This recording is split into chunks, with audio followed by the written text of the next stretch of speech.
Browsers are the portal to the internet, a way to access unlimited information right at your fingertips. Whatever you're doing on your computer, whether that's playing a game, watching a movie, browsing social media, there's a good chance you can do it in your browser. They've become such an important part of software, to the point where most of our apps are just browsers too. If you're unlucky enough, your whole operating system's a browser. For the 99% of us, the default browser is more than capable, but there's a select few of us that aren't happy with regular old Chrome. One of my worst traits is that I've always been the type of person that wants to find a new tool to do the same job. I'd love to say it's because I want to be more productive, but most of the time it's just because I have a fascination of trying out new tools or finding a new way to do things. With some things, I eventually find what I would consider the best tool for the job, and sometimes that tool is near perfect, but I've never found the perfect browser. Mainstream browsers have stayed the same for over a decade, but with web developers being the complete opposite and constantly changing how we're interacting with the web, it's strange that browsers really haven't done anything to accommodate for this change, and they almost feel stuck in time. If you're anything like me, you've always been curious about what other browsers are out there. Whether that's from your own research or you just saw a friend using something that you thought looked cool, at some point you decided that whatever you're currently using just isn't going to cut it anymore. But if you've never even considered switching, why even search for a new browser?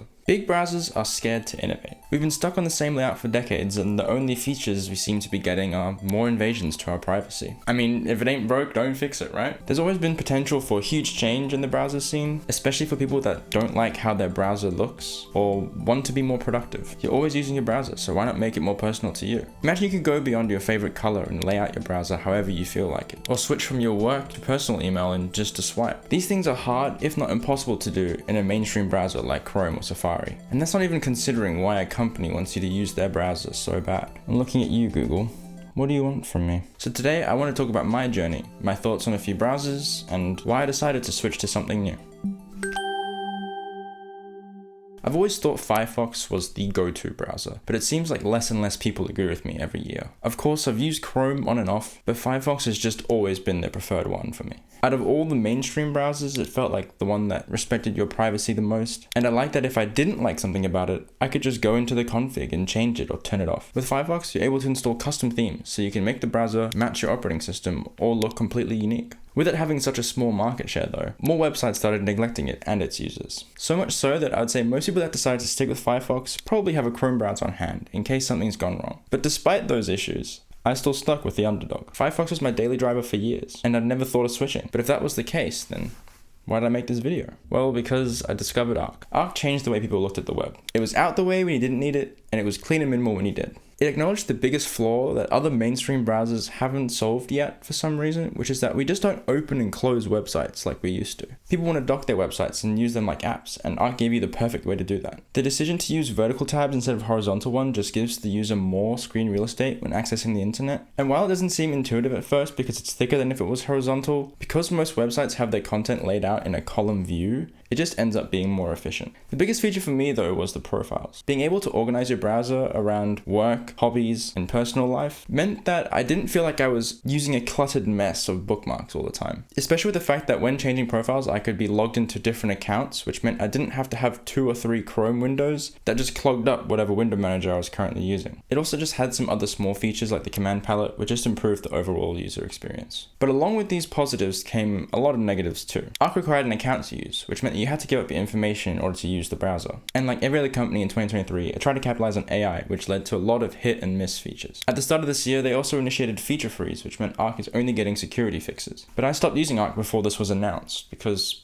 there was a bigger issue for me. One thing that I couldn't shake when using Arc is that I was always supporting the underdog, and now I wasn't. Because under the hood, it's all just Chrome. Right now, the web is facing a massive issue. It relies way too much on Google. As of last month, Chrome's market share hit 73% and is showing no signs of stopping. And when we dig a little deeper, we realize the reliance on Google does not stop with Chrome. Its competitors rely on it too. Google pays an obscene amount of money to be the default search engine on competing browsers, spending billions on Firefox, Safari, and Opera. And with these deals, Google search has become the de facto standard. This issue was in the forefront of the news last year when Google was in an antitrust lawsuit with the United States Department of Justice. where it was officially declared that they had a monopoly over search engines. The Department of Justice confirmed that Google's search deals will be unaffected by this lawsuit, which might have just saved the free browser market. This is because Mozilla, the creators of Firefox, rely heavily on that Google search money to stay afloat. Who knows if it would even have a Firefox at all if Google weren't funding them. Believe it or not though, Google having a 90% market share on search and a 73% market share on browsers is not all sunshine and rainbows. It's easy to justify their monopoly as a company that's funding its competition, but this illusion of competition that eventually leads to your data being back in their hands is the reason that they don't mind coexisting with other browsers. Pair this with the fact that their browser is advertised when you use their search engine, and the market share starts to make sense. With such a high market share though, Chrome must be the best, right?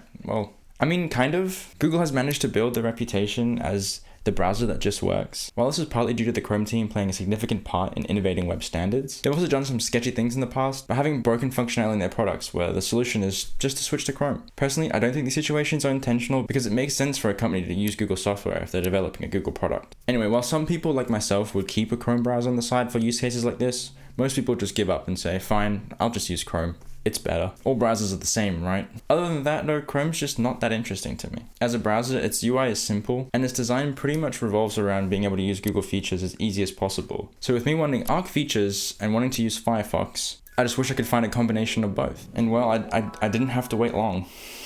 Zen is exactly that combination and is the main reason why I'm even making this video. It is still in beta, so it's rough around the edges in a few ways, but for the most part, it is exactly what I've been asking for. It looks good, it functions well, and doesn't compromise on features or privacy. Best of all, it uses Firefox as a base. As someone who's used Arc, Brave, Firefox, Chrome, and a bunch of random forks, I don't know if I'll ever find the perfect browser for me, but I think for now, Zen just checks all of the boxes. The polish that it has in beta is amazing, and I just hope it succeeds. Zen is not a one-size-fits-all though. It's clearly trying to emulate that Arc feel, so don't expect to be able to switch from vertical to horizontal tabs like other browsers can. Me personally, I'm not 100% convinced on vertical tabs and wish there was a way to toggle between the two, but the profile organization is so worth it, so I'm happy with Zen for now. But just because I've settled on Zen doesn't mean that I haven't been on the lookout for something better. Remember when I said I had to have Chrome lying around? I have found a browser that has come to the rescue though. Helium. Helium is a new open source, privacy respecting browser, which comes with the full version of uBlock Origin and is based on Chrome. It's basically like Brave without the crypto bullshit. It's developed by a small team that clearly cares about the UX of its product, as the UI is compact, clean, and still doesn't feel like it's compromising on anything. So yeah, every time I need to do anything that uses Chrome, I've been using Helium and I'm more than happy with it. Who knows, the browser's still work in progress, so maybe they'll develop some features I love and I'll switch to it permanently, but until then, I'm sticking with Zen. Also, another interesting thing is that I made a poll and nobody mentioned Zen or Helium. So hopefully I've put you onto something new. If you have used either of these browsers, what do you think of them? And do you think I'm wrong? Let me know. Anyway, that's me done yapping about browsers. If you want to stay up to date with anything that I do, please subscribe. Bye.